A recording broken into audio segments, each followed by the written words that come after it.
সুপ্রিয় দর্শক, সবাইকে মহান বিজয় দিবসের শুভেচ্ছা জানিয়ে শুরু করছি স্বপ্নধরা নিউজ আওয়ার এক্সট্রা। সহযোগিতায় ক্যামরানি স্কুল অ্যান্ড কলেজ এবং আলোক হেলথ কেয়ার অ্যান্ড হাসপাতাল। বাবলি ইয়াসমিন পুরো আয়োজন জুড়ে আছি আপনাদের সঙ্গে। আজকে আমার নির্ধারিত বিষয় যেটি সেটি যদি জানিয়ে দিই, বিজয়ের দিনে আপনারা জানেন আজকে সেই বিশেষ দিন, সেই বিশেষ দিনের কথা যদি বলতে হয়, বাঙালি জাতির বীরত্বের এক গৌরবময় অবিস্মরণীয় দিন এটি। আমাদের বীর জাতি হিসেবে নিজেদের আত্মপ্রকাশের দিন। বিশ্বের মানচিত্রে একটি স্বাধীন ভূখণ্ড, নাম যার বাংলাদেশ, সেটি জানান দেবার দিন। সেই অহংকার আমাদের লালন করছি আমরা বছর পর বছর। নতুন বাংলাদেশের কথা বলছি, একটা অভ্যুত্থান হয়ে গেছে, সেখানে আমাদের বিজয় দিবস কিভাবে পালন করা হচ্ছে, এর সব কিছু নিয়ে আজ আমরা আলোচনা করব বিজয়ের দিনে। স্টুডিওতে এই মুহূর্তে সম্মানিত অতিথি উপস্থিত আছেন অধ্যাপক সিদ্দিকুর রহমান খান, ডিন, কলা অনুষদ, ঢাকা বিশ্ববিদ্যালয়। স্যার, স্বাগত জানাচ্ছি এই আয়োজনে। দর্শক, জানিয়ে রাখি এছাড়া আমাদের সাথে যুক্ত হবেন বীর মুক্তিযোদ্ধা আব্দুস সালাম, বিএনপি চেয়ারপারসনের উপদেষ্টা। আমরা তার জন্য অপেক্ষা করছি। আমরা এবার মূল আলোচনায় যেতে চাই বিজয়ের দিনে। স্যার, প্রথমে একটু শুরু করি, বলছিলাম যে আজকে বিশেষ একটি দিন, বাঙালি জাতির জন্য আমাদের পরিচয়ের একটি বিশেষ দিন। সেখান থেকে জানতে চাইব, আমরা বলছি 5 আগস্ট পরবর্তী নতুন একটি বাংলাদেশে আমরা আছি, কিন্তু বিজয় তো আমাদের সেই 1971 সালে অর্জিত হয়েছে। নতুন বাংলাদেশে বিজয় দিবসের উদযাপন কেমন দেখছেন?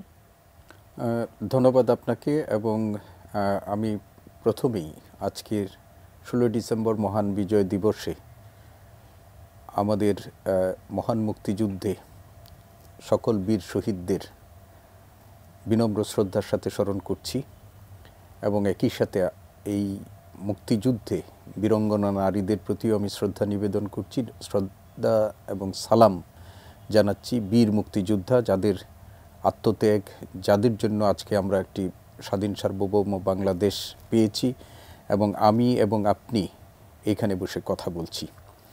এবং একই সাথে আমি শ্রদ্ধার সাথে স্মরণ করছি গত যে আমাদের জুলাইয়ের যে গণ অভ্যুত্থান, সেই গণ অভ্যুত্থানের যারা শাহাদাত বরণ করেছেন সেই শহীদদেরকেও, এবং যারা আহত হয়েছেন, যারা এখন পর্যন্ত চিকিৎসাধীন আছেন, তাদেরকেও আমি স্মরণ করছি। আপনি যেমনটা বলছিলেন যে এটি আজকে আমাদের বাংলাদেশের ইতিহাসে একটা গৌরবময় দিন। আমাদের মুক্তিযুদ্ধের কালপঞ্জিতে যদি আমরা বিবেচনা করি, এই দিনটি হচ্ছে একটি বিশেষ অর্জনের দিন। এবং এই দিনে 9 মাস মুক্তিযুদ্ধ শেষে পাক বাহিনীর ইস্টার্ন কমান্ডের যিনি প্রধান ছিলেন, জেনারেল আমির আহমেদ নিয়াজি, তিনি যৌথ কমান্ডের কাছে আত্মসমর্পণ করেছিলেন এবং এই আত্মসমর্পণের মধ্য দিয়ে বিশ্বমানচিত্রে আমরা একটি স্বাধীন সার্বভৌম বাংলাদেশ নামক রাষ্ট্র পেয়েছি, একটা লাল সবুজের পতাকা পেয়েছি। ফলে আমাদের জাতির ইতিহাসে এই দিনটি অত্যন্ত আনন্দের দিন, গৌরবের দিন। এর দুদিন আগে আমরা আরেকটা দিন উদযাপন করেছি, সেটা 14ই ডিসেম্বর, সেটি হলো শহীদ বুদ্ধিজীবী দিবস। এবং সেই দিবসটিও আমাদের জাতীয় ইতিহাসের সংবেদনশীল। আমাদের চূড়ান্ত বিজয়ের প্রাক্কালে এই পাক হানাদার বাহিনী আমাদের জাতিকে মেধা এবং মননের দিক থেকে পঙ্গু করার জন্য আমাদের সূর্য সন্তান, আমাদের দেশের শ্রেষ্ঠ সন্তানদেরকে হত্যা করেছিলেন। জাতি সেই দিনটিও যথাযোগ্য মর্যাদার সাথে, শ্রদ্ধার সাথে সেই দিনটিও উদযাপন করেছে। আজকের যে বিজয় উদযাপন, এটি একটি বিশেষ পরিস্থিতিতে। আমরা জানি গত জুলাই আগস্ট মাসের একটি রক্তস্নাত অভ্যুত্থানের মধ্য দিয়ে বাংলাদেশে একটা ফ্যাসিস্ট রেজিমের আমরা জানি যে অবসান হয়েছে। এবং গত 1.5 দশক ধরে বাংলাদেশের মানুষের মাথার উপর যে জগদ্দল পাথরের মতো একটা স্বৈরশাসন চেপে বসেছিল, সেইটার অবসান ঘটেছে। এবং প্রধানমন্ত্রী পালিয়ে যাওয়ার পর ডক্টর মোহাম্মদ ইউনূসের নেতৃত্বে একটা অন্তর্বর্তীকালীন সরকার দায়িত্বভার গ্রহণ করে 4 মাসের বেশি সময় ধরে তারা দেশ পরিচালনা করছেন। এবং সেই একটা নতুন বাস্তবতায় এই বছরের যে বিজয় দিবস উদযাপন, সেই বিজয় দিবস উদযাপনের একটা নতুন আঙ্গিক এবং নতুন মাত্রা আছে। মানুষের মধ্যেও একটা নতুন উৎসাহ এবং উদ্দীপনা আছে। যে লক্ষ্য নিয়ে 1971 সালে মহান মুক্তিযুদ্ধ আমরা করেছিলাম, সেই মহান মুক্তিযুদ্ধের একটা স্বাধীন সার্বভৌম শুধু ভূখণ্ড প্রাপ্তি না, একটি গণতান্ত্রিক সমাজ এবং রাষ্ট্র বিনির্মাণের স্বপ্ন আমাদের ছিল। অর্থনৈতিক, রাজনৈতিক, সাংস্কৃতিক বৈষম্যহীন একটি মানবিক বাংলাদেশের স্বপ্নও আমাদের ছিল।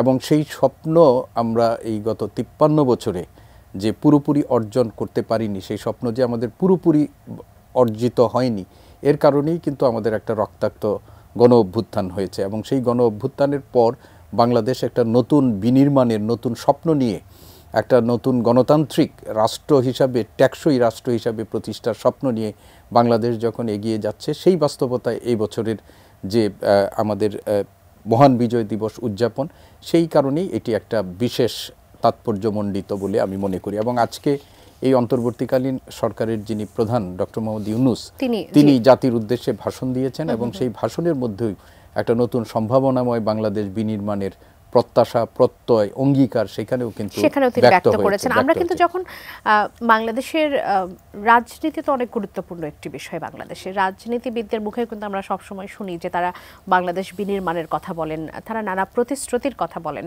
কিন্তু আমি যদি একটু জানতে চাই যে স্বপ্ন নিয়ে আসলে মহান মুক্তিযুদ্ধ সংগঠিত হয়েছিল, বিজয় অর্জিত হয়েছিল, আমরা যখন জাতীয়তাবাদের কথা বলি, গণতন্ত্রের কথা বলি, সমাজতন্ত্রের কথা বলি, ধর্মনিরপেক্ষতার কথা বলি, সেগুলো আসলে এই 53 বছর পেরিয়ে প্রিয় স্বদেশ যখন 54 বছরে কতটুকু আসলে আমরা পেলাম? দেখুন, আমি আজকে এই মহান বিজয় দিবসে যদি আমরা এই বিষয়গুলো যদি আত্মসমালোচনা করি, আত্ম উপলব্ধির চেষ্টা করি, আত্মপর্যালোচনার যদি চেষ্টা করি, দরকার আছে, তো এটি অবশ্যই দরকার আছে। আমাদের সামনের দিকে যদি এগিয়ে যেতে হয় তাহলে আমাদের আত্মসমালোচনা, আত্মজিজ্ঞাসাটা খুব প্রয়োজন। এবং আপনি যেটি বলেছিলেন এবং আমি যেটি বলেছিলাম শুরুর দিক থেকে, যে আমাদের মহান মুক্তিযুদ্ধের যে মূল চেতনা, সেই চেতনার মধ্যে একটি স্বাধীন সার্বভৌম ভূখণ্ড প্রাপ্তির প্রত্যাশা আমাদের ছিল। এবং সেই রাষ্ট্রটি হবে এমন রাষ্ট্র যে রাষ্ট্রের কাঠামোটা কি হবে, সেই রাষ্ট্রের লক্ষ্য উদ্দেশ্যটি কী হবে, আমাদের যে সংবিধান, সেই সংবিধানের যে মুখবন্ধ আছে আমাদের, সেইখানে প্রস্তাবনা আছে, সেইখানেও ছিল। এবং সেখানে বলা হয়েছিল যে বাংলাদেশ হবে এমন একটি বাংলাদেশ যেখানে একটি গণতান্ত্রিক রাষ্ট্র এবং সমাজ ব্যবস্থা প্রতিষ্ঠিত হবে। বাংলাদেশ হবে এমন একটি রাষ্ট্র যে রাষ্ট্রে সকল নাগরিকের মৌলিক এবং মানবাধিকার সেটা সুনিশ্চিত হবে, রাজনৈতিক, অর্থনৈতিক, সামাজিক সাম্য এবং ন্যায় বিচার নিশ্চিত হবে। কিন্তু আমরা যদি এই যে 53 বছর পার হয়ে 54তম যে বিজয় দিবস আমরা উদযাপন করছি, সেই সময় যদি আমরা দেখি, তাহলে আমাদের এই লক্ষ্য অর্জন আমাদের হয়েছে এটি বলার কোনো সুযোগ নেই। আপনি দেখেন, স্বাধীন সার্বভৌম বাংলাদেশ হিসাবে রাষ্ট্র বাংলাদেশের আত্মপ্রকাশের 4 বছরের মাথায় সংবিধানের 4র্থ সংশোধনীর মধ্য দিয়ে আমরা কিন্তু গণতান্ত্রিক বিধি ব্যবস্থা সেটাকে অনেকটা গলা টিপে হত্যা করার মতো হয়েছিল। আমরা সংসদীয় গণতন্ত্রের পরিবর্তে রাষ্ট্রপতি শাসিত ব্যবস্থায় গেলাম এবং সেইখানে বহুদলীয় গণতন্ত্রের পরিবর্তে একদলীয় বাকশাল নামক আমরা গণতান্ত্রিক ব্যবস্থা বা একদলীয় শাসন ব্যবস্থা প্রবর্তন করেছিলাম। পরবর্তীতে জিয়াউর রহমানের সময় এসে বহুদলীয় গণতন্ত্র পুনঃপ্রবর্তিত হয়েছিল বটে, কিন্তু আবারও বাংলাদেশ সামরিক শাসনের জাতাকলে নিষ্পেষিত হয়েছে। এবং সেইখান থেকে বাংলাদেশকে আবার এগিয়ে নিয়ে যাওয়ার জন্য 90 সালে একটা ছাত্র জনতার গণ অভ্যুত্থান কিন্তু 1990 সালে হয়েছিল। এরপরে আমরা দেখেছি সংবিধানের দ্বাদশ সংশোধনীর মধ্য দিয়ে গণতান্ত্রিক ব্যবস্থার ক্ষেত্রে আমাদের একটা সংসদীয় সরকার ব্যবস্থা প্রতিষ্ঠা করা হয়েছিল। ত্রয়োদশ সংশোধনীর মধ্য দিয়ে গণতন্ত্রকে একটা টেকসই রূপরেখা দেওয়ার জন্য আমাদের একটা তত্ত্বাবধায়ক সরকার ব্যবস্থা প্রবর্তন করা হয়েছিল এবং এর আওতায় আমাদের নির্বাচনগুলো মোটামুটি গ্রহণযোগ্য হচ্ছিল। কিন্তু আবার 2001 সালে যে দলটি মুক্তিযুদ্ধের নেতৃত্ব দিয়েছিল, সেই আওয়ামী লীগের হাতে যখন পঞ্চদশ সংশোধনীর মাধ্যমে তত্ত্বাবধায়ক ব্যবস্থা বাতিল হয়ে গেল, তারপরে 3টি নির্বাচন বাংলাদেশে কিন্তু কি হয়েছে এটা আমরা সকলেই জানি।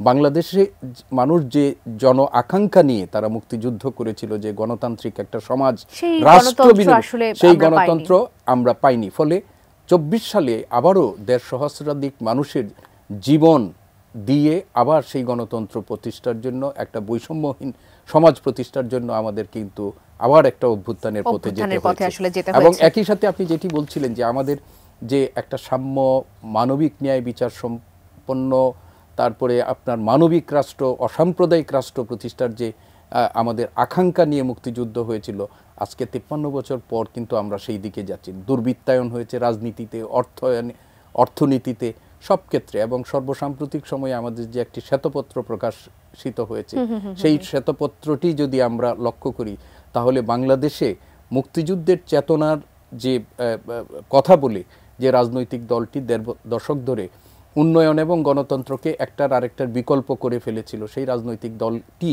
অর্থনৈতিক ক্ষেত্রে কি ধরনের দুর্বৃত্তায়ন করেছে, কিভাবে দুর্নীতি করেছে, আমার আপনার সম্পদ কিভাবে পাচার করেছে, নিজেদের মানে ইয়া করেছে সেগুলো আমরা কিন্তু দেখেছি। ফলে আজকে যে প্রশ্নটি আপনি বলেছেন 54 বছরের এই জায়গায় এসে যদি আমরা লক্ষ্য করি যে পাকিস্তানি নব্য উপনিবেশবাদী তারা তো বাংলাদেশের উপর বা পূর্ব বাংলার উপর তারা তাদের শাসন শোষণ সেখানে করেছিল, কিন্তু স্বাধীন বাংলাদেশে আমাদের রাজনৈতিক দলগুলো আমাদের যে স্বপ্ন, আমাদের যে আকাঙ্ক্ষা, সেই আকাঙ্ক্ষা পূরণে পরিপূর্ণভাবেই তারা বলতে গেলে ব্যর্থ হয়েছে। বাংলাদেশের মানুষের মধ্যে দেশপ্রেম, অদ্ভুত রকমের দেশপ্রেম আছে। বাংলাদেশের মানুষ ভীষণ রকম পটেনশিয়াল, আমরা সেটি বিভিন্ন ক্ষেত্রে আসলে দেখতে পাই।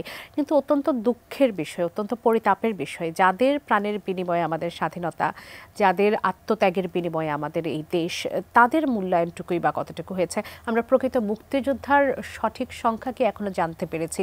তাদের যে মূল্যায়নটুকু, যথার্থ মূল্যায়ন যেটি হওয়ার কথা ছিল, সেটিকে আমরা করতে পেরেছি? দেখুন, আমাদের 54 বছর একটা দেশের জন্য কিন্তু কম না, অনেক অনেক লম্বা। এই লম্বা সময়ে আমরা অন্য প্রসঙ্গ বাদ দিয়ে যদি আমাদের মুক্তিযুদ্ধের একটা নির্মোহ ইতিহাস আমরা কিন্তু রচনা করতে পারিনি। এবং মুক্তিযুদ্ধটি যখন যারা রাষ্ট্র ক্ষমতায় ছিল প্রত্যেকেই মুক্তিযুদ্ধের নিজস্ব বয়ান তৈরির মধ্য দিয়ে নিজেদের রাজনৈতিক স্বার্থ হাসিলের চেষ্টা করেছেন। বাংলাদেশের ইতিহাস যদি আমরা লক্ষ্য করি তাহলে বাংলাদেশের সবচেয়ে বেশি সময় ধরে শাসন করেছে মুক্তিযুদ্ধের নেতৃত্ব দানকারী রাজনৈতিক দল আওয়ামী লীগ। সেই আওয়ামী লীগ সবসময় অন্যকে ইতিহাস বিকৃতির অভিযোগ করেছেন এবং এই ইতিহাস বিকৃতির অভিযোগ করে তারা কিন্তু কার্যত মুক্তিযুদ্ধের ইতিহাসকে নিজেরাই বিকৃত করেছেন। আপনি দেখেন গত 1.5 দশকে আমাদের মুক্তিযুদ্ধের ইতিহাস নিয়ে বহু চর্চা হয়েছে, বহু গ্রন্থ রচনা হয়েছে। আপনি লাইব্রেরিতেগুলোতে গেলে, যে কোনো প্রতিষ্ঠানে গেলে দেখবেন মুক্তিযুদ্ধের হাজার হাজার প্রণীত গ্রন্থ আপনি পাবেন, কিন্তু মুক্তিযুদ্ধের যে প্রকৃত ইতিহাস, সেই ইতিহাস থেকে কিন্তু আমরা যোজন যোজন দূরে চলে গেছি। একটি রাজনৈতিক দলকে সকল কৃতিত্ব আরোপ করার জন্য এবং একজন ব্যক্তিকে মহিমান্বিত করার জন্য, উনি মহিমান্বিত ছিলেন, কিন্তু তাকে এক ধরনের দেবত্ব আরোপ করতে যেয়ে মুক্তিযুদ্ধের আরও যারা আমাদের বীর সেনানী ছিলেন, আপনি ধরেন মাওলানা ভাসানী ইতিহাস থেকে নির্বাসিত হয়ে গেছেন, তাজউদ্দিন আহমেদ ইতিহাস থেকে নির্বাসিত হয়ে গেছেন, জাতীয় 4 নেতা ইতিহাস থেকে নির্বাসিত হয়ে গেছেন। জিয়াউর রহমান একজন মুক্তিযোদ্ধা, তিনি স্বাধীনতার ঘোষণা দিয়েছিলেন, সেই ব্যক্তি রাজাকারে পরিণত হয়ে গেছেন, তাকে ইতিহাসের খলনায়কে পরিণত করা হয়েছে। এবং মুক্তিযোদ্ধাদের যে সঠিক সংখ্যার কথা আপনি বললেন, এই 54 বছরে আমরা মুক্তিযোদ্ধাদের সঠিক সংখ্যা না, একটা মানে যথাযথ তালিকা প্রণয়ন করতে আমরা, এই যে অন্তর্বর্তীকালীন সরকার সেটাও সর্বশেষ আওয়ামী লীগের প্রণীত যে মুক্তিযোদ্ধাদের তালিকা, সেই তালিকা থেকে একটা বড় অংশকে তারা ভুয়া মুক্তিযোদ্ধা হিসেবে চিহ্নিত করে তাদেরকে মুক্তিযুদ্ধের সার্টিফিকেট বাতিল করার উদ্যোগ নিয়েছে। এবং মুক্তিযুদ্ধের যে ভাতা তালিকা আছে সেইখানে আমাদের যে মুক্তিযুদ্ধ বিষয়ক উপদেষ্টা তিনি বলছেন যে প্রায় অর্ধেক হচ্ছে সেখানে ভুয়া মুক্তিযোদ্ধা।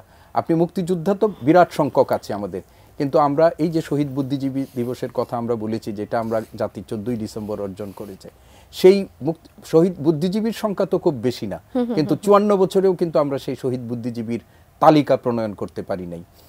এটি যদি আওয়ামী লীগের সময়টুকু যদি বাদ দিই, আওয়ামী লীগ যে বিষয়গুলো আপনি বলছিলেন, এর বাইরে যারা ছিল তারাও কেন চেষ্টা করলো না? হ্যাঁ, এটাই তো আমি একটু আগে আপনাদের বলেছি, যখন যারা রাষ্ট্র ক্ষমতায় ছিলেন তখন তারা মুক্তিযুদ্ধের একটা নিজস্ব বয়ান তৈরি করে তারা মুক্তিযুদ্ধের মাধ্যমে তারা রাজনৈতিক দল। এখন একটা জিনিস দেখেন, এই যে শহীদ বুদ্ধিজীবীদের কথা আমরা বললাম, যে তাজউদ্দিন আহমেদ তিনি কিন্তু মুক্তিযুদ্ধের পরপরই একটা কমিশন এই শহীদ বুদ্ধিজীবীদের তালিকা প্রণয়ন এবং তাদের সম্পর্কে করার জন্য একটা কমিশন গঠনের উদ্যোগ নিয়েছিলেন। স্বাধীন বাংলাদেশে তার এই উদ্যোগ ব্যর্থতায় পরিণত হয়েছে। জহির রায়হানের নেতৃত্বে একটা তদন্ত কমিটি গঠিত হয়েছিল। আজকে আমরা মনে করছি যে জহির রায়হান 1972 সালের 25 জানুয়ারি তিনি জাতীয় প্রেস ক্লাবে একটা সংবাদ সম্মেলন করেছিলেন এবং সেইখানে কমিটির প্রধান হিসেবে বলেছিলেন যে আমি ইতিমধ্যেই যে সমস্ত তথ্য শহীদ বুদ্ধিজীবী এবং মুক্তিযুদ্ধ সম্পর্কে যে সমস্ত তথ্য তিনি মানে একসাথে করেছেন, সেই তথ্যগুলো তিনি 30 জানুয়ারি প্রেস ক্লাবে সেটি প্রকাশ করার কথা ছিল, কিন্তু সেই জহির রায়হান যিনি এই তদন্ত কমিটির নেতৃত্ব দিচ্ছিলেন তিনি নিজেই কিন্তু শহীদ বুদ্ধিজীবীর তালিকায় অন্তর্ভুক্ত হয়েছেন।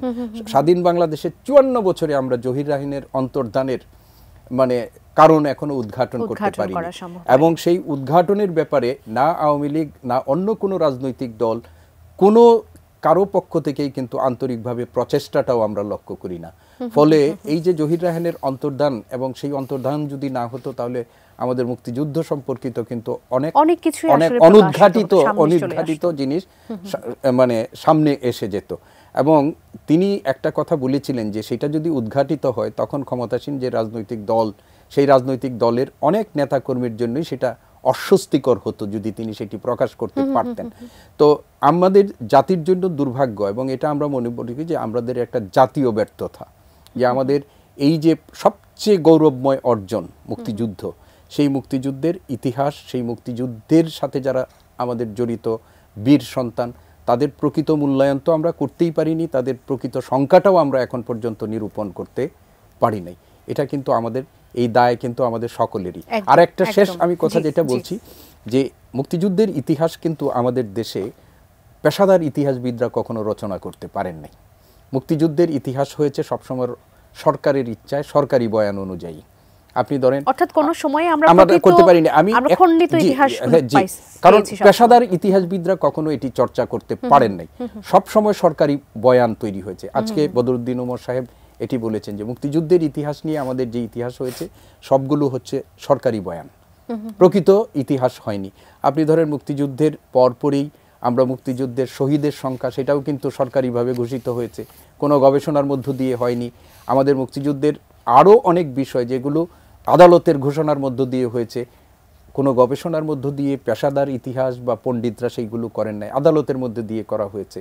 ফলে এই মুক্তিযুদ্ধের ইতিহাস চেষ্টা কি হয়েছে, আপনি ভালো জানবেন, এটি চেষ্টা কি হয়েছে, কেউ ব্যক্তিগতভাবে সেটি করার চেষ্টা করেছে কিনা, বা সেটি গ্রহণ করা হয়নি, এরকম বিষয়গুলো কি এর পেছনে ছিল? আমাদের দেশের, আমাদের এটাও দুর্ভাগ্য, যারা পেশাদার ইতিহাসবিদ যারা মানে আছেন, তারা যে ব্যক্তি উদ্যোগে বা নিজেদের প্রচেষ্টায় বা প্রাতিষ্ঠানিকভাবে ধরেন প্রাতিষ্ঠানিকভাবে সেই কাজগুলো খুব করার চেষ্টা করেছেন, কিছু ব্যতিক্রম হয়তো থাকতে পারে, কিন্তু করার চেষ্টা করেছেন তা কিন্তু হয়নি। আপনি একটা জিনিস মনে রাখবেন, বাংলাদেশের বাস্তবতায় আমরা যে এই যে শহীদ বুদ্ধিজীবীদের কথা বলি, পৃথিবীর ইতিহাস আপনি যখনই দেখবেন একটা সমাজে বুদ্ধিজীবীর সংখ্যা হয় দুই ধরনের। এক ধরনের যারা এস্টাবলিশমেন্টের সাথে, অর্থাৎ সরকারের সাথে সহযোগিতা নিয়ে তারা নিজেদের সুবিধাগুলো চরিতার্থ করার চেষ্টা করেন, এবং আরেকটা গ্রুপ হচ্ছেন যারা এই সরকারের অন্যায় অন্যায্য কাজের সমালোচনা করতে গিয়ে রক্তচক্ষুকে উপেক্ষা করেন এবং নিজের জীবনকে উৎসর্গ করেন, যেটা আমাদের মুক্তিযুদ্ধের সময় হয়েছে। কিন্তু আনফরচুনেটলি স্বাধীন বাংলাদেশে আমরা কিন্তু সেই ধরনের বুদ্ধিজীবী, সেই ধরনের ইতিহাসবিদ যারা নিজের গরজে একটা জাতীয় স্বার্থে সেই কাজগুলো করবে, সেটাও কিন্তু আমাদের হয়নি। একটা বিরতি নেবার সময় হয়ে গেছে। অনেকগুলো বিষয় নিয়ে আসলে আলোচনা করতে চাই। একটা প্রশ্ন রেখে যাই, যে অভিযোগ আছে যে দলটি আসলে মুক্তিযুদ্ধের নেতৃত্বে ছিল, আপনি যেমনটি বলছেন আওয়ামী লীগ, তারা ক্ষমতায় থেকে সবকিছু দলীয়করণের চেষ্টা করেছে। এমনকি মুক্তিযুদ্ধের সময় যেই স্লোগানটি সব থেকে বেশি প্রেরণাদায়ক ছিল, জয় বাংলা, সেই জয় বাংলা স্লোগানটিও আজকে প্রশ্নবিদ্ধ।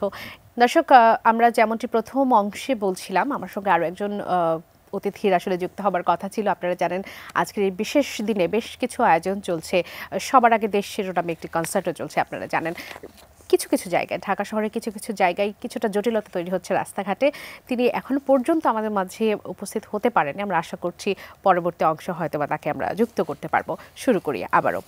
স্যার, আপনার কাছে একটি প্রশ্ন রেখে গিয়েছিলাম, যে এই যে কিছু বিষয়, মুক্তিযুদ্ধের কিছু বিষয়কে আসলে দলীয়করণের যে বিষয়টি, স্লোগানকে এককভাবে দলীয়করণের যে প্রশ্নটি চলে আসছে, অভিযোগ উঠছে এটি নিয়ে, এরকম কেন হলো স্যার? দেখেন, আমরা যদি পাকিস্তানের দিকে তাকাই, সেই পাকিস্তানের সময়ে আপনি দেখবেন যে পাকিস্তানের যে কেন্দ্রীয় সরকার, তারা যখন কোনো জটিলতার মুখোমুখি হতেন, বিশেষ করে পূর্ব বাংলায় যখন তাদের স্বৈরশাসনের বিরুদ্ধে কোনো আন্দোলন সংগ্রাম হতো, তখন তারা একটা জিনিসকে ব্যবহার করতেন তাদের অস্ত্র হিসাবে, সেটি হলো ধর্ম। তখন তারা বলতেন যে ধর্ম বিপন্ন, ইসলাম বিপন্ন, এই সমস্ত বলে তারা তাদের মানে নিজেদের এই বিপদগুলো কাটিয়ে ওঠার চেষ্টা করতেন। ঠিক অনুরূপভাবে আপনি যে রাজনৈতিক দলের কথা বললেন যারা মুক্তিযুদ্ধের নেতৃত্ব দিয়েছে, সেই আওয়ামী লীগের কথা আপনি বললেন, সেই আওয়ামী লীগ মুক্তিযুদ্ধ পরবর্তী সময়, বিশেষ করে গত ১.৫ দশক ধরে তারা মুক্তিযুদ্ধের চেতনাটাকে একটা নিজেদের অপকর্ম থেকে নিজেদেরকে রক্ষার একটা কৌশল হিসাবে ব্যবহার করেছেন। তাদের যে অগণতান্ত্রিক আচরণ, তাদের যে রাজনৈতিক দুর্বৃত্তায়ন, তাদের যে অর্থনৈতিক লুটেরা মনোবৃত্তি এবং তাদের যে অগণতান্ত্রিক যে ব্যবস্থা, নির্বাচনী ব্যবস্থাটিকে প্রহসনে পরিণত করা, সব কিছুকে তারা একটা অস্ত্র দিয়ে তারা নিজেদেরকে একটা সেফগার্ড হিসাবে ব্যবহার করতে চাইতেন। সেটি হলো তারা মুক্তিযুদ্ধের চেতনার রাজনৈতিক দল। কিন্তু মুক্তিযুদ্ধের চেতনার কথা বলে তারা কিন্তু মুক্তিযুদ্ধের চেতনা বিরোধী সবগুলো কাজ করেছেন। আপনি দেখেন গণতান্ত্রিক ব্যবস্থা, বিধি ব্যবস্থাটাকে একেবারে ভেঙে চুরে একেবারে শেষ করে দেওয়া হয়েছে। আপনি দেখেন অর্থনীতির ক্ষেত্রে আমাদের যে ভঙ্গুর, আমরা কয়েকদিন আগে যে শ্বেতপত্রটি প্রকাশিত হয়েছে তার মাধ্যমে আমরা জানতে পেরেছি যে বাংলাদেশের অর্থনীতির অবস্থার কি চালচিত্র এবং সেখানে কি ধরনের ব্যবস্থাটি করা হয়েছে। এবং আপনি সর্বশেষ গতকাল গুম খুনের যে রিপোর্টটি গুম কমিশনের যে প্রথম রিপোর্টটি প্রকাশিত হয়েছে সেখানেও বাংলাদেশের মানে ক্ষমতাচ্যুত প্রধানমন্ত্রীর সংশ্লিষ্টতার কথা সরাসরি কমিশন রিপোর্টে সেখানে বলা হয়েছে এবং সেইখানে তার সামরিক উপদেষ্টা থেকে শুরু করে আরও অনেকের নাম সেখানে এসেছে। আপনি দেখেন যে এই যে একটা কথা এবং সব কিছুকে তারা জায়েজ করার চেষ্টা করেছেন মুক্তিযুদ্ধের চেতনা, এবং তারা দেশটাকে এমনভাবে বিভাজন করেছেন যে এই আওয়ামী লীগ যদি ক্ষমতায় যদি না থাকে তাহলে এই দেশে মুক্তিযুদ্ধ বিরোধী শক্তির উত্থান ঘটবে এবং সব কিছুকেই তারা নিজেদেরকে মুক্তিযুদ্ধের একটা সোল এজেন্ট হিসাবে প্রমাণ করে সকলকেই, বাকি সকলকেই মুক্তিযুদ্ধের চেতনা বিরোধী হিসাবে তারা প্রতিপন্ন করার চেষ্টা করেছে। এই যে তাদের এই বয়ানটি, সেই বয়ানটির মধ্য দিয়ে বাংলাদেশের মানুষের মুক্তিযুদ্ধের চেতনার প্রতি যে শ্রদ্ধাটি ছিল সেটা কিন্তু আস্তে আস্তে এই অস্ত্রটি ভোতা হয়েছে। যেমন আপনি ধরেন পাকিস্তান যুগে আমাদের ধর্মের দোহাই যেটি দেওয়া হতো 54 নির্বাচনের পরে কিন্তু সেটি আর থাকেনি।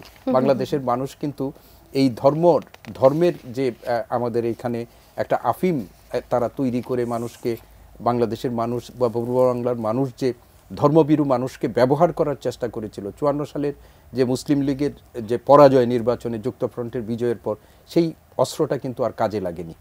আজকে এই যে 24 সালে আমাদের যে গণ অভ্যুত্থান, সেই গণ অভ্যুত্থানের মধ্য দিয়েও কিন্তু আওয়ামী লীগের এই যে মুক্তিযুদ্ধের ইতিহাস, মুক্তিযুদ্ধের চেতনা নিয়ে এক ধরনের ব্যবসা, আপনি দেখেন একটু আগে আমি বলেছিলাম মুক্তিযুদ্ধের হাজার হাজার বই কিন্তু তাদের সময়ে প্রণীত হয়েছে এবং এক ধরনের মানুষ সেটাকে তাদের একটা ব্যবসা, একটা ব্যবসায়িক পুঁজি হিসাবে এই মুক্তিযুদ্ধকে তারা ব্যবহার করার চেষ্টা করেছে।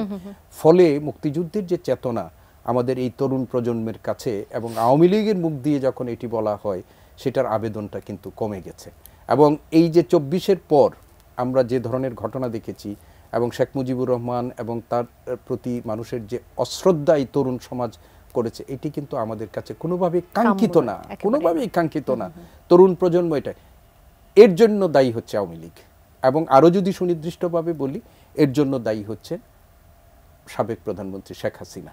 তিনি শেখ মুজিবুর রহমানকে এমন একটা জায়গায় যে তিনি মহামানব থেকে তাকে দেবত্বে রূপান্তরিত করার চেষ্টা করেছেন, এটা ব্যাকফায়ার করেছে।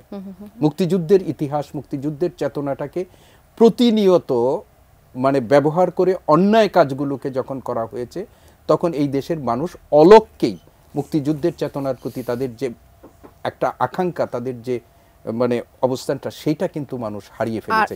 এবং জাতি হিসাবে এটা আমাদের জন্য অত্যন্ত দুর্ভাগ্যের।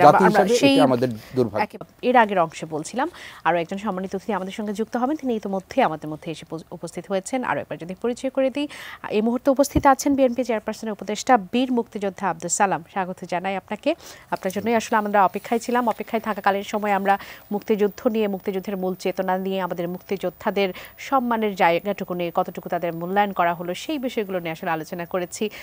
স্লোগান নিয়ে কথা বলেছি, জয় বাংলা স্লোগান কেন আসলে দলীয়করণ করা হলো সেটা নিয়ে কথা বলেছি। এই মুহূর্তে যদি একটু জানতে চাই, গণ অভ্যুত্থান পরবর্তী বাংলাদেশে এক ধরনের শঙ্কা দেখা দিয়েছে, যে শঙ্কা নিয়ে আজ কথা বলেছেন বিভিন্ন দল। জাসদ বলেছে যে মুক্তিযুদ্ধে পরাজিত শক্তি পরাজয়ের প্রতিশোধ নিতে 24 দিয়ে 71কে মুছে ফেলতে চাইছে। সিপিবির সাধারণ সম্পাদক বলেছেন, এবারের গণ অভ্যুত্থানের বিজয়ের পরও আমরা স্বাধীনতা বিরোধীদের দাপট দেখেছি, এদের দোসররাও সক্রিয়, এরা মুক্তিযুদ্ধকে বিতর্কিত করার অপচেষ্টা চালাচ্ছে। এই শঙ্কার পেছনে আসলে কারণ কি? আপনার কাছে কি মনে হয়, এমন কিছু আপনি ভাবছেন কিনা? আপনাকে ধন্যবাদ, আমার সহ-আলোচক ওনাকেও ধন্যবাদ জানাই, যারা শুনছেন দেখছেন তাদেরকেও ধন্যবাদ। শোনেন, মুক্তিযুদ্ধের পরবর্তী সময়ে যে দলটি ক্ষমতায় আসলো, অ্যাকচুয়ালি মুক্তিযুদ্ধের যে চেতনা, বারবার তারা বলছে যে তারাই মুক্তিযুদ্ধের চেতনাধারী একটি দল, কিন্তু মূলত সেই দলটি মুক্তিযুদ্ধের চেতনাকে ধ্বংস করার মধ্য দিয়েই কিন্তু আজকে যে সন্দেহের কথা আপনি বললেন, যে কন্ট্রাডিকশনের কথা বললেন, তারাই কিন্তু সেটা সৃষ্টি করেছে। এবং সেখানে মনস্তাত্ত্বিক একটা বিষয় ছিল যে মুক্তিযুদ্ধ, মনে করেন আজকের মুক্তিযুদ্ধের সেই সময়টুকুই যদি শর্ট করে আনি, যে 25শে মার্চ থেকে শুরু করে, অর্থাৎ 7ই মার্চ থেকে শুরু করে সেই সময় সেই ইতিহাসগুলো যদি আমরা দেখি, তাহলে আওয়ামী লীগ যারা আজকে মুক্তিযুদ্ধের মূল দল হিসাবে নিজেদেরকে মানে তারা এস্টাবলিশ করতে চেয়েছে, মূলত তারা কিন্তু মুক্তিযুদ্ধের চেতনাটা ধারণই করে নাই। তাদের মধ্যে ছিল যে পাকিস্তানের একটা অংশ হিসেবে তারা থাকবে, এবং তারা চেয়েছিল স্বায়ত্তশাসন। এবং 7ই মার্চের যদি আপনি তাদের সেই বক্তব্য যদি আপনি বিশ্লেষণ করেন, তাহলে দেখবে সেখানেও কিন্তু সে বারবার ঘুরে ফিরে একটা কথাই আসছে, যে তারা যে 4টা দাবি তারা দিল, তার মধ্যে কিন্তু ওই পাকিস্তানের ক্ষমতায় যাওয়ার কথাটাই প্রধান ছিল। কোনোভাবেই কিন্তু মুক্তিযুদ্ধের প্রশ্নটা আসে নাই। কিন্তু আমরা যারা মনে করেন যে ছাত্র ছিলাম, যারা মুক্তিযুদ্ধে অংশগ্রহণ করেছি, এবং সেই সময়ের মানে পতাকা উত্তোলন, ইশতেহার পাঠ, পরবর্তী পর্যায়ে 26শে মার্চে শহীদ রাষ্ট্রপতি জিয়াউর রহমান স্বাধীনতার ঘোষণা, এই দুইটার মধ্যে কোথায় কোথায় আপনি আওয়ামী লীগকে খুঁজে পাবেন? তো এই স্বাধীনতার পরবর্তী সময় দেখা গেল যে মুক্তিযুদ্ধের মধ্যে দিয়ে যে শক্তিটা গড়ে উঠেছে, যে মুক্তিযুদ্ধের মধ্যে দিয়ে গড়ে ওঠা, আমাকে দিয়ে চিন্তা করেন যে আমরা তো নিজের জীবন বিলিয়ে দেওয়ার জন্য গেছিলাম, তাই না? সে সময় তো আমার চাওয়া পাওয়ার কিছু ছিল না। আজকে যেমন মূল্যায়নের প্রশ্নটা আনেন, মূল্যায়নটা তখনই আসে যখন দেখা যায় যে আসলে মুক্তিযুদ্ধের ইতিহাসটাকে বিকৃত করা হয়, প্রকৃত মুক্তিযোদ্ধাদেরকে মানে অসম্মান করা হয়, তখনই কিন্তু সেই মর্যাদাটার প্রশ্ন আসতে না। তা না হলে তো মুক্তিযুদ্ধ করছি আমরা দেশের জন্য, আমরা তো নিজেরা কিছু চাই নাই, এখনও চাই না। যদি মুক্তিযুদ্ধের সেই স্বপ্নটাই বাস্তবায়িত হতো, তাহলে নিজের জন্য তো আমরা কিছু চাই না। কিন্তু যখনই দেখা গেছে যে একদিক দিয়ে মুক্তিযুদ্ধের চেতনার কথা বলে তারা মুক্তিযুদ্ধের চেতনাকে ধ্বংস করেছে, পাশাপাশি দেশের মুক্তিযুদ্ধের যে চেতনাধারী যে শক্তিটা ছিল সেটাকে বরঞ্চ বিনষ্ট করেছে। এবং এখন তো যেটা পরিষ্কার যে বাংলাদেশের রাষ্ট্রীয়, সেটা স্বাধীনতার পর থেকেই ছিল, যেটা হলো যে একটা মনে করেন যে জাতীয়তাবাদী চেতনাধারী যে শক্তি, এটা একটা, আরেকটা হলো আধিপত্যবাদী চেতনাকে বাস্তবায়ন করার জন্য তাদের পক্ষের একটা শক্তি। এটা দুইটা ধারায় বিভক্ত হয়ে গেছে বাংলাদেশের রাজনীতি। তো সেই কারণেই আওয়ামী লীগ কিন্তু সেটাকে সেইভাবেই বিনষ্ট করেছে। এবং তার মধ্যে দিয়ে যদি যে কথাটা আসলো যে স্বাধীনতা বিরোধী শক্তি বা আদার্স এদের যদি উত্থানই হয়ে থাকে, সেটা যেন দায়ী কে? সেটা তো দায়ী আওয়ামী লীগ, তাদের ব্যর্থতার কারণে। আজকে দেখেন যাদেরকে আমরা বলতেছি যে স্বাধীনতা বিরোধী, সেই শক্তিটার উত্থান কিভাবে হলো, কেন হলো, কাদের কারণে হলো? আজকে যদি গত 15টা বছর যদি একটা ডেমোক্রেটিক ওয়েতে দেশটা চলতো, আজকে যদি একে সব বাদ দেন, যদি নির্বাচনের মাধ্যমে শেখ হাসিনার পরাজয় হতো, তাহলে কি শেখ হাসিনাকে আজকে এক কাপড়ে পালাইতে হতো? তাকেও পালাইতে হতো না। আর গণতন্ত্রের জন্য এবং গণতান্ত্রিক সমস্ত রাষ্ট্রীয় প্রতিষ্ঠানগুলো যে সে ধ্বংস করে গেছে, এই ধ্বংসটা তো হইতো না, সব তো শেষ করে দিয়ে গেছে। আজকে সে যাওয়া মানে কি শুধু আওয়ামী লীগের ক্ষতি না, দেশটা তো ক্ষতি করেছে। যেটা আমরা বারবার বলছি যে গণতন্ত্রটা শুধু বিএনপির জন্য না, গণতন্ত্রটা আওয়ামী লীগের জন্য দরকার। আজকে যে কথাটা তারা বলতেছে যে তারা এখন মনে করতেছে যে না তাদেরকে হটানো, তারা তো হটাই না, পালাই গেছে। রীতিমতো তারা দেশ ছেড়ে পালাইছে। কেন পালাইছে? যে আজকে সে অভ্যুত্থানের মধ্যে, গণ অভ্যুত্থানের কথা তো আমরা বলছিলাম, সেই সময় তারা হাসাহাসি করছে, আরে গণ অভ্যুত্থান হবে, 50 বছর পর্যন্ত তারা ক্ষমতায় থাকবে। অর্থাৎ এই যে এটা তো মুক্তিযুদ্ধের চেতনা ছিল না, যে জোর করে নির্বাচন ছাড়া দিনের ভোট রাত্রে করে, তাই না, আমি আর দামি নির্বাচন করে তারা ক্ষমতায় থাকবে, এটাকে মুক্তিযুদ্ধের চেতনা ছিল। যেহেতু শেষ অংশে আছে, আরো একটি প্রশ্ন আপনার কাছে আসলে করতে চাই, সেটি হচ্ছে যে অন্তর্বর্তীকালীন সরকার প্রধান আজকে বিজয়ের এই দিনে জাতির উদ্দেশ্যে ভাষণ দিয়েছেন। সেখানে এই সময়ে সব থেকে গুরুত্বপূর্ণ যে বিষয়, তিনি নির্বাচনের মোটামুটি একটা টাইম ফ্রেম বলে দিয়েছেন যে 2025-এর শেষ নাগাদ অথবা 2026-এর শুরুর দিকে নির্বাচন অনুষ্ঠিত হতে পারে।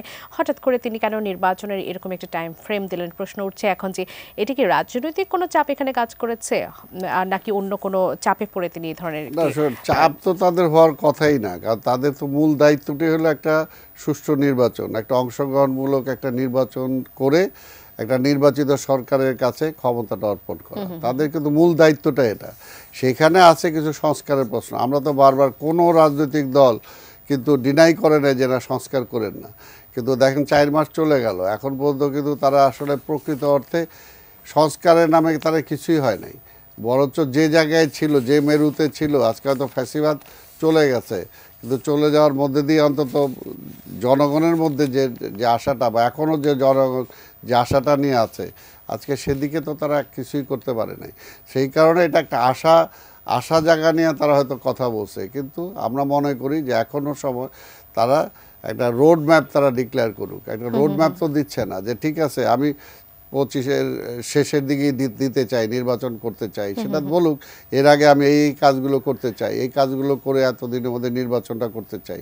এই একটা ভেকের উপর রাখা তো বারবার বলছিল যে মোটামুটি একটা টাইম ফ্রেম দেওয়ার কথা, সেটি তো দিয়েছে যে 25-এর শেষ নাগাদ বা 26-এর শুরু নাগাদ। একটু আরেকটি বিষয় যুক্ত করে, সেটি হচ্ছে যে নির্বাচন সংস্কার কমিশন যেটি তৈরি করা হয়েছিল, তাদের আসলে একটি প্রস্তাবনা তৈরির আগেই অন্য একটি নির্বাচন কমিশন তৈরি করা হয়েছে, যেটা কিনা আওয়ামী লীগের সময় 2022-এ যে আসলে আইনটি ছিল সেই অনুযায়ী করা ছিল এবং ওই আইনটিও বিতর্কিত ছিল। এখানে কি উদ্দেশ্য ব্যাহত হওয়ার কোনো সম্ভাবনা দেখেন আপনারা? শুনে উদ্দেশ্য ব্যাহত সব কিছুতে হতে পারে, আবার কোনো কিছুতে হতে পারে না। যদি আমার উদ্দেশ্যটা ঠিক থাকে যে এই সরকার যদি একটা দীর্ঘ সময়ের জন্য সরকার না, এটা তাকে প্রথম মনে রাখতে হবে। এবং এই সরকারের মূল কাজটাই হবে যে এটা একটা ইন্টেরিয়াম গভর্নমেন্ট, তাই না, একটা ইলেকটেড গভর্নমেন্টের কাছে ক্ষমতার হস্তান্তর করা। এবং ইন দ্য মিন টাইম হ্যাঁ, জাতি যেটা চায়, আমরাও যেটা চাই, আমাদের পক্ষ থেকে তো অলরেডি বিএনপি এবং আন্দোলনকারী দলগুলোর পক্ষ থেকে কিন্তু আমরা 31 দফা অলরেডি ঘোষণা করেছি, যেটা যে সংস্কারের কথাগুলো আমরা বলেছি। বিএনপির ভারপ্রাপ্ত চেয়ারম্যান তারেক রহমান যে ঘোষণাগুলো দিয়েছে, এর চেয়ে বেশি আর কিছু হতে পারে। একটা এই মুহূর্তে যেটা আমরা বলছি এখানে মোটা দাগে কথা, যে নির্বাচনটা কেয়ারটেকার সরকারের অধীনে হবে, প্রতিটা জাতীয় নির্বাচন। তারপরে প্রধানমন্ত্রীর রাষ্ট্রপতির মধ্যে ক্ষমতার একটা ভারসাম্য করা হবে। 2 বারের বেশি একটা টানা কোনো প্রধানমন্ত্রী থাকতে পারবে না। অর্থাৎ এইগুলো যদি করে যায় তাহলে দেখা যাবে যে একটা নির্বাচিত সরকার আর ফ্যাসিস্ট হওয়ার মতো সুযোগ থাকবে না। তাকে ওই দলীয়করণ করে আবার পরবর্তী নির্বাচন তার অধীনে হবে, সেটা যখন হবে না তখন কিন্তু জনগণের কাছে জবাবদিহিতা থাকবে। এবং তার পাশাপাশি যদি করে যায় যে বিভিন্ন আজকে আইন বিভাগ বলি, আজকে পার্লামেন্ট বলি, আজকে প্রশাসন বলি, অর্থাৎ এগুলো যাতে কোনোভাবে দলীয়করণ না করতে পারে তার জন্য চেক অ্যান্ড ব্যালেন্স করা, সেগুলো তারা বলুক, সেগুলো তারা করুক। স্যার আপনার কাছে 30 সেকেন্ড একটু শুনি, আজকের বিশেষ এই দিনটিতে আপনি সবার উদ্দেশ্যে কিছু বলতে চাইবেন কিনা? আমরা শুধু এই কথাটিই বলতে চাই যে বাংলাদেশের যে লক্ষ্য এবং উদ্দেশ্য নিয়ে আমি খুবই সৌভাগ্যবান মনে করছি, আমার পাশে একজন বীর মুক্তিযোদ্ধা এখানে বসেছেন। তো যে লক্ষ্য নিয়ে ওনারা মুক্তিযুদ্ধে গিয়েছিলেন, বাংলাদেশে একটা গণতান্ত্রিক সমাজ এবং রাষ্ট্র বিনির্মাণ, একটা শোষণ বৈষম্যহীন মানবিক রাষ্ট্র, এটা প্রতিষ্ঠা। এবং এই প্রতিষ্ঠা করতে গিয়ে এই যে আমার পাশে বসে আছেন রাজনীতিবিদদের যেমন দায়িত্ব আছে, আমার আপনার দেশের বুদ্ধিজীবী সমাজ, নাগরিক সমাজ, আপামর সব মানুষেরই একটা দায়িত্ব আছে। এবং আমরা যদি প্রত্যেকেই নিজ নিজ জায়গাটি থেকে আমাদের দায়িত্বটুকু, আমার যেটুকুন দায়িত্ব আছে সেইটুকু যদি পালন করি, তাহলে আমরা যে স্বপ্ন নিয়ে এই দেশ মুক্তিযুদ্ধ অনুষ্ঠিত হয়েছিল দেশে, সেটি মানে পূরণ হবে এবং শহীদের রক্তের যে ঋণ সেটা আমাদের আছে কিছুটা শোধ করা সম্ভব হবে। অসংখ্য ধন্যবাদ অধ্যাপক সিদ্দিকুর রহমান খান, ধন্যবাদ বীর মুক্তিযোদ্ধা আব্দুল সালাম আমাদের আয়োজনে যুক্ত হওয়ার জন্য। সুপ্রিয় দর্শক, এতক্ষণ আপনারা যারা আমাদের সঙ্গে ছিলেন, এটিএন নিউজের সঙ্গে থাকুন, নিউজ আওয়ার এক্সট্রার সঙ্গে থাকুন। আগামী পর্ব দেখার আমন্ত্রণ জানিয়ে আজ এখান থেকে বিদায় নিচ্ছি। ধন্যবাদ সবাইকে, আবারও মহান বিজয় দিবসের শুভেচ্ছা জানিয়ে বিদায় নিচ্ছি। বিজয় নিশান উড়ছে